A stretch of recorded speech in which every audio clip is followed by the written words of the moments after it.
This is your girl, Miss Amelia. We're so exceptional with Miss Amelia. So, oh, and don't forget to like, comment, and subscribe before I keep going. So, I don't know what week of school this is. I just know that it's September 30th as of today. Um,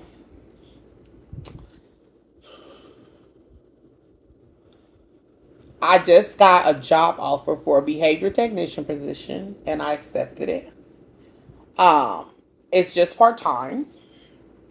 So on Mondays and after schools, on some days of the week, I will be a behavior technician for kids ages 2 through 12. I'll be going in homes, working with students, so I'll be able to use my special education degree in something else. I'm still going to be a special education teacher, but I'm going to be doing that also. And I also paid for me to get my ABA certifications.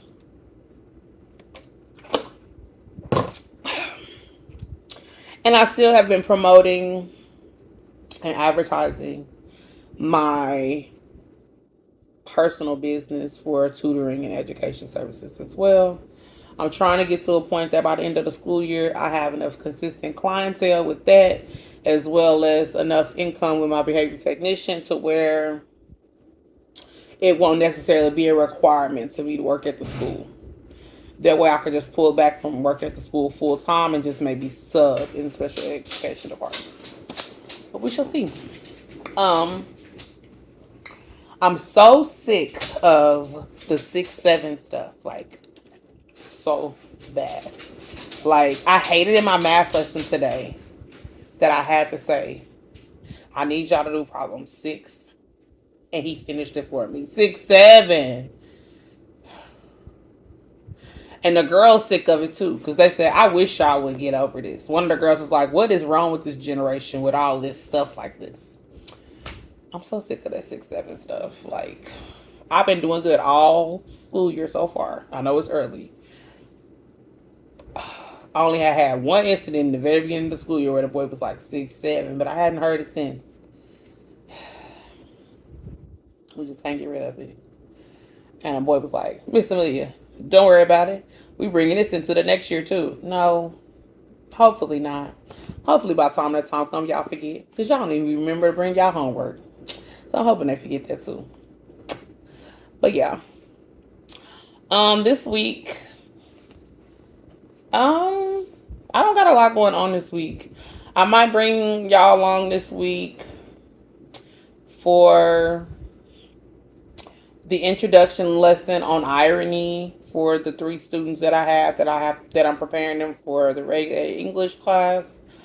I'm for sure going to talk about accommodations and modifications and what exactly they are and the breakdown of those and what they exactly mean, what the difference between accommodations and modifications is.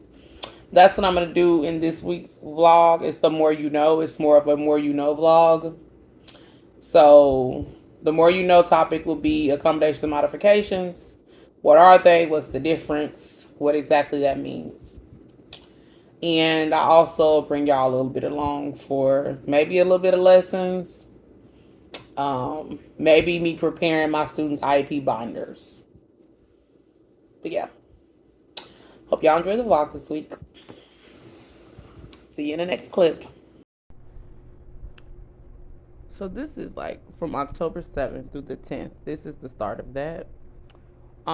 This is just me. When I come into my class, it's I come into my class, put my stuff down. It was at this point when I'm watching this video back that I realized, damn girl, you ain't got fats. Granted, I had something else going on that week, but still, like, I started my cycle the other day, so I was bloated, but still, like, damn, the bloat is unusually too much. Anyways, I'm just unpacking my bag and putting these seats down and getting stuff started for the day. In this clip, this is what I do every morning in my class because my last class period of the day is 6th period. And all the kids let up all the seats because the janitor comes in my class 7th period. Um, and so, oh my gosh, I'm so fat. I look fucking pregnant. Sorry.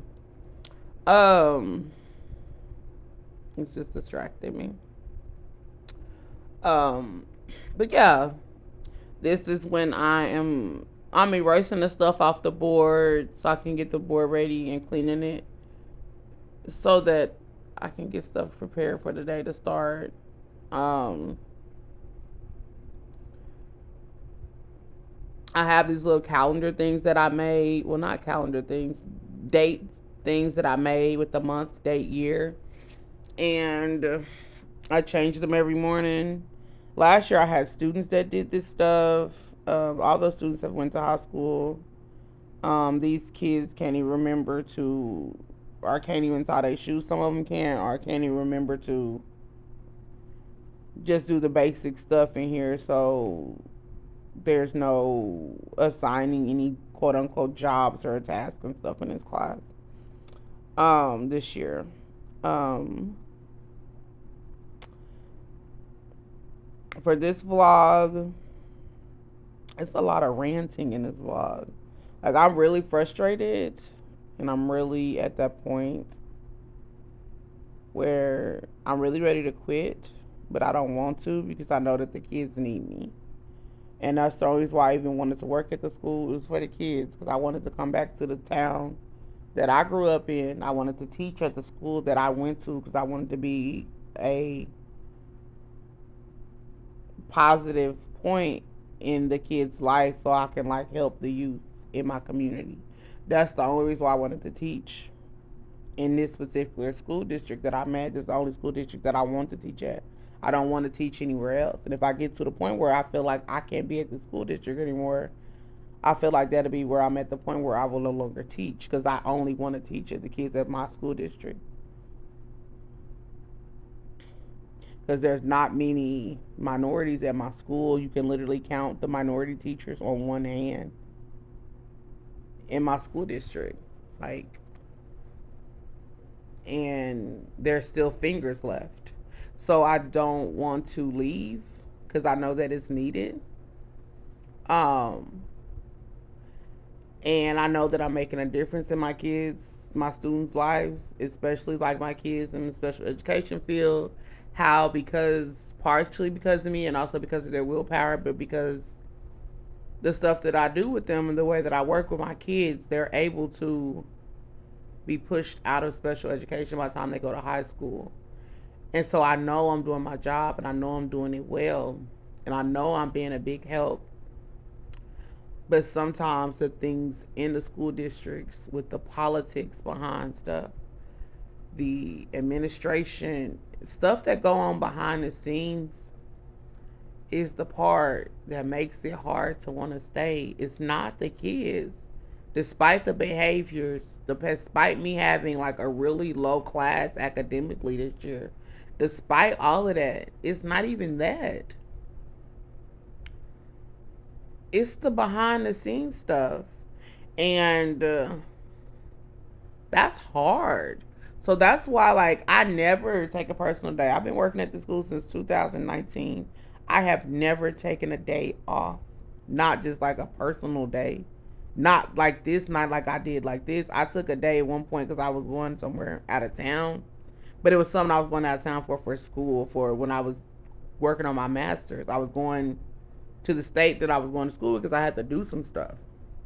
I've never taken off just to sit at home and have a brain break, a personal day. I've never taken a personal day just to do nothing. This is the first year I've ever done that. But that's how, to my limit, that I feel like I'm in this year. And so instead of me quitting, I was like, I'll just take a personal day so I can take some time and just regroup. And you know what I'm saying? But the fact that I feel like I had to do that, that's bad.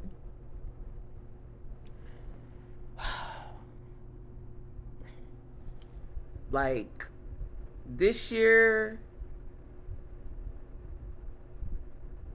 it's gonna be a year that's gonna really shift things. This is my first outfit of the week on the Tuesday. You've already seen it pretty much. This is my Wednesday outfit. Um, with the Tortures Teachers Division. This is my Thursday outfit. And this is my Friday outfit. We're a 4-day-a-week school. Hello, hello. This is your girl, Miss Amelia. You're so exceptional, Miss Amelia. Oh, I know I look rough, but it's okay. It is 7:48 at night. I'm still in my classroom. I'm still in my classroom because I am putting together my IEP binders. I am not going to be at school tomorrow. And since I'm not going to be at school tomorrow, I'm putting my IEP binders together so that my students can have stuff to work on while I am gone. Let me show you. They're down here, numbers 1 through 15. I have a caseload of 16, but I have, no, 17? 17, but I have 2 students that are currently hospitalized in like a psychiatric hospital. So I'm not going to put anything on theirs because I know that they're not going to be here. So I am putting stuff in their IP binders. These are the piles of work that I put in there, and it is based off of their goals and their levels. So everybody has something completely different in their IEP binders. I have 3 students that are all on the 3rd grade level for math. So they're gonna get this nice thick packet. I have 2 students that are on the 6th grade level for math. So they're gonna get this smaller packet because they have ADHD real bad. So I'm not gonna give them as much work because I know it's gonna take them forever to do this. I have a student on 1st, 2nd grade level. So he has this. I have another student, oh, hold up. These kids are on 4th grade level math. So I gave them the higher end of 3rd grade level math. And then I have a student, she's on semi-3rd grade level math. My bad. She's on semi-3rd grade level math, but she has specific things that she struggles with. Even though it's 3rd grade math, it's different stuff. So hers is specific stuff that she specifically struggles with. And then, so those are all, well, some of the math ones. And then I have my stuff for 3 of my students for their reading. I have 4 of them that has this reading group stuff. I have 2 of them for this reading group of stuff. Oh crap, I almost messed my salad. I have 1 student, he is in the 7th grade, and he is on the 7th grade level. I don't even know why he's in my room, but here's his stuff. I have my 8th graders that are on level, that they're in the process of being pushed out of my class, but I still have to work with them. This is their math and their reading. They have pre-algebra work in here and 8th grade map practice thing in here. So I'm going to be putting all this in the binders. Yeah, and I'm going to continue to watch Kim Possible, and that's what I'm going to do. I'm taking off tomorrow. Not because I have anything to do. I'm simply just taking off tomorrow because I'm completely burnt out. I really want to quit. And so instead of me doing that, I'm just going to use one of my personal days because at the end of the year, every year they've been taking my personal days and turning them into sick days because I never use them. This year I'm going to use them because I'm feeling really burnt out. And so tomorrow I'm going to take off. It's a Friday, and we already go to school only 4 days a week, so I already have that Monday off as well. So I'll be off on Friday. I'll be off Friday, Saturday, Sunday, Monday. Give me 4 full days of just being off. So I'll make sure they have plenty of work in their IEP binders, and they're going to be in here with my aide all day. I have a list of the checklist of what they need to do to get, so they can make sure they do what they need to do. I have my tickets. This is what I do with my kids, whether I'm here or not. When I'm not here, I write each one of their names and number assignments on there. And it has a list of things targeted to class. It tells me what they did. And the teacher responds, like if they got a warning, they got a redirect, was it physical proximity, like they have to be moved. They had to have a private conference. They had to have time out in class, meaning they had to sit in the hallway if they lost some type of privilege. If any of these kids, they already know if they get one of these tickets while I'm gone, they automatically are either getting wrote up when I get back or they're going to have an 8th hour. So I have those situated as well. And I also have these 8th hour slips, and I'm going to have one with each kid's name on it so that she can write it up and send it to the office so that on Tuesday they'll have 8th hour. So they already know if they have any issues at all, they're going to have 8th hour on Tuesday. That is the type of stuff I do to avoid my kids, so my kids can behave while I'm gone. But yeah, I already have my stuff over here printed out. My tickets, as I said. This is an answer key.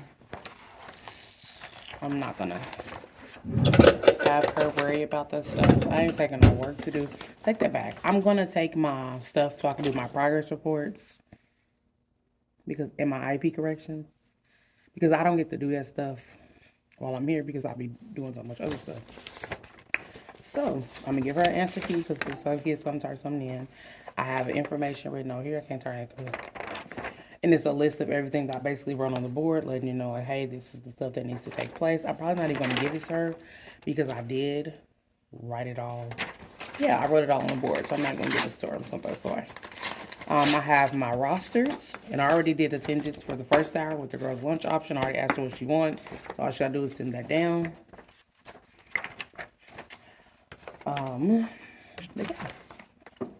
That's what I'm doing. I never said the school is late. Not for real. But I am because I'm not going to be here tomorrow.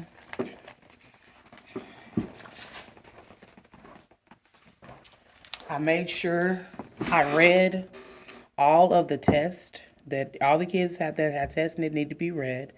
I already did that today so that there should be nothing coming from any other teacher as far as stuff that the kids need help with. I already took care of that today so that my aide doesn't have to do anything but just monitor them.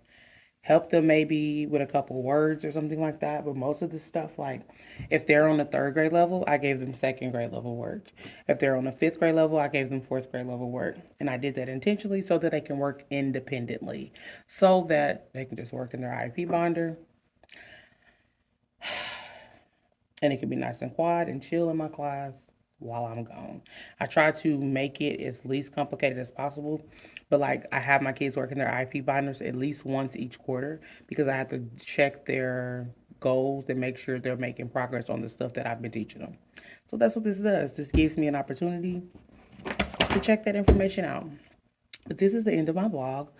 The next one will talk about accommodation modifications. I'm probably going to film that vlog while I'm off too. And I'm going to talk about my upcoming second job venture that I'm in the process of working on. I hope you like this video. Don't forget to like, comment, and subscribe. Have a great night, day, weekend, evening, week, whichever time that you're watching this. I hope you guys enjoyed. Bye.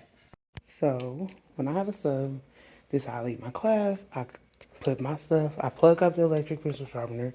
This is the one that they broke, so I can use that one. I put my mobile desk in front of my area because I have no access to my area.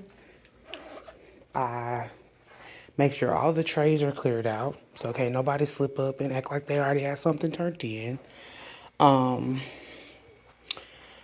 put work in those binders right there. Those are their IEP binders. I fill those up. When I say fill them up, I fill them up.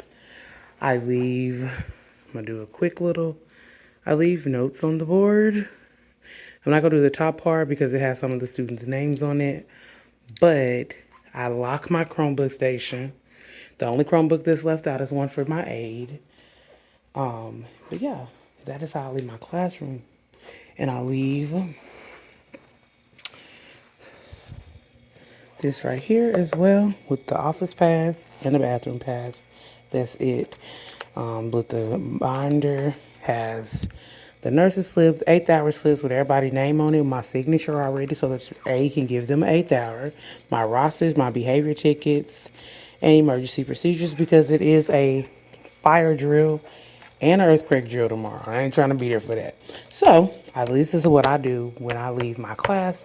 I let her know that if she wants to, with the smaller classes, she can read this book with my calmer classes, but my 4th and 6th hour class, they have to work in those binders because my class is full and they are very rowdy. Like, they have assigned seats, they're so bad.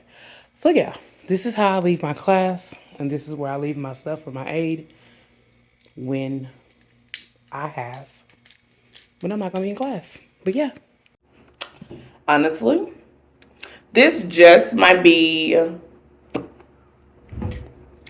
the point where this is my last year at this damn school district. Like, that's how I feel. This is the 2nd month in a row that my check is short. There's only a $16.67 decrease.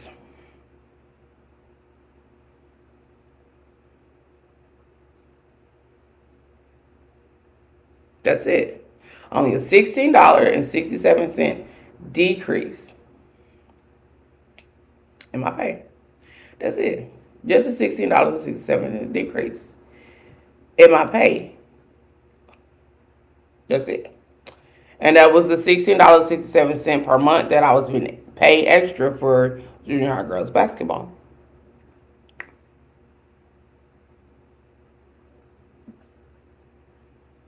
But my check is short. Way more than that. Like, way more than that. Like, way more than that. Like, the discrepancy is not it. Like, this ain't it for me. And my total increases for different insurances and stuff has only went up $6.64.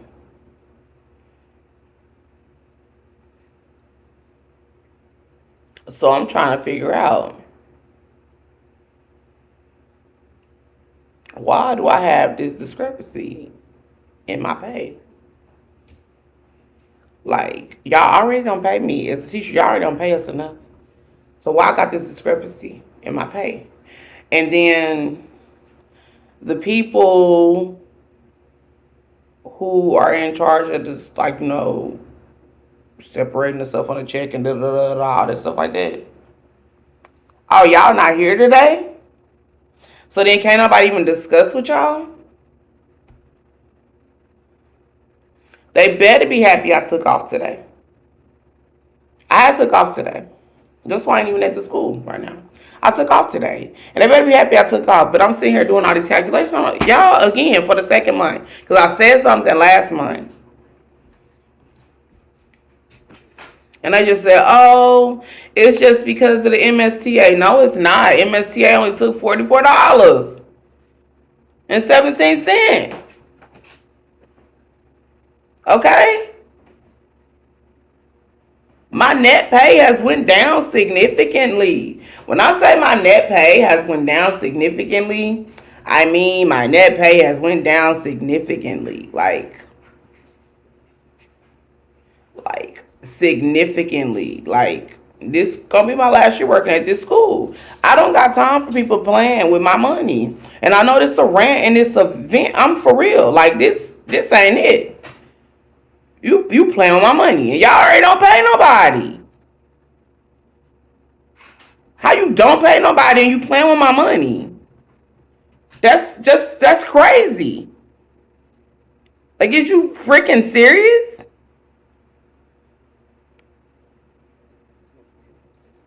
There's a $133.25 difference. Okay? My salary is the same as it was last year. It didn't go up. It's the same. It didn't go down either. It's the same. I got my contract. My agreed upon, it's the same. So why am I getting paid $133.25 less than what I was getting paid if my stuff that was coming out my check only went up by $6.64?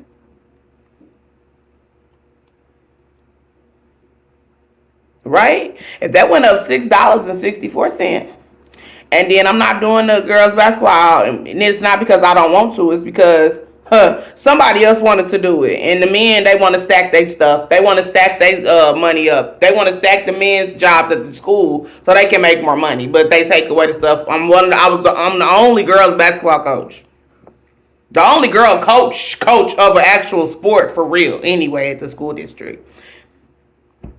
And they gave the basketball to the high school coach because he wanted it. For the last 2 years, I've been doing junior high girls basketball. They was like, oh, we'll just give you the 5th and 6th grade girls basketball. It's not the same. That's first of all. Second of all,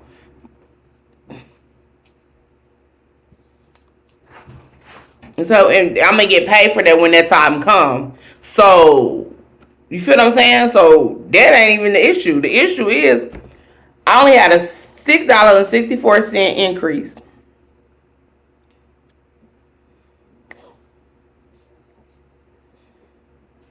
So that's $16.67 decrease.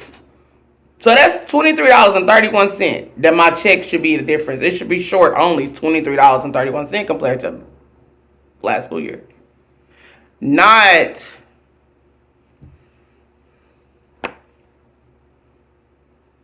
the amounts. Not what it is. Not $133.25. It shouldn't be. My deductions have increased. When I say my deductions have increased, my deductions have increased. My deductions, hey, they have increased since last school year. I ain't changed nothing. I told you. The increase only $6.64. So why have my deductions went from $1,433.04 to $1,549.62. Why has my deductions went up $120? My deductions went up $120 and I got $23.31 short, which is the reason why my check is short almost $140. This is the second month in a row. Y'all already don't pay me enoug. Where I already got work multiple jobs. And y'all got the audacity? $133.25 is a difference. I'm a budgeter. Okay? I'm a single individual budgeter. Okay? When I say I budget. I budget to a T. Because I budget so that I can still have a life. Right? So I'm just not paying bills so I can still function. So I budget. And y'all taking $133.25 out of my pocket that y'all I ain't agreed to. I kept all my insurance stuff the same. Nothing changed. I'm 38 hot. This type of stuff, be the stuff, this might be my last straw because you playing with my money. I don't got time for that. All right, bye. Ran over.